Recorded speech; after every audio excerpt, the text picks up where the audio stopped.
All right, guys. So for Unit 10, we are going to be working on a portrait for our next print. Um, so I know we've mostly been working with like cartoons and like inanimate objects, things like that.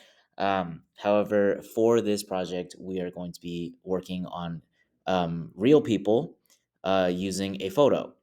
Now, the expectation is not that you are able to recreate a photo exactly as a photo. That's impossible to do as a print. However, you're going to create a print version of that photo, right? Um, Notice, right, these images have very common similarities, but like in this photo, one, we can't recreate this level of color. And two, we can't like create this gradient of shadow on this person's face. Uh, the only thing we can do is try to create some shadow by using the lines that we learned how to do in Unit 4. Things like the hair, where it comes to like texture and stuff like that. I don't have every little strand of hair, but you can tell that there's different layers of hair with the different marks where the shadows in the hair are. Things like the bottom of her hair right here, right? It recreated that here, right? All those things.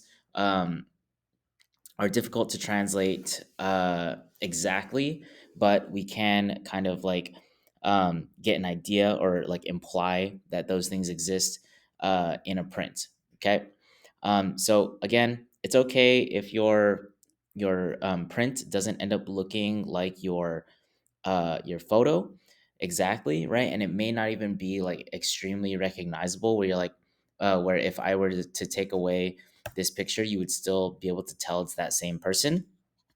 That's okay, right? You can still tell that this is a person. You can tell that this is a portrait, uh, and that's what matters.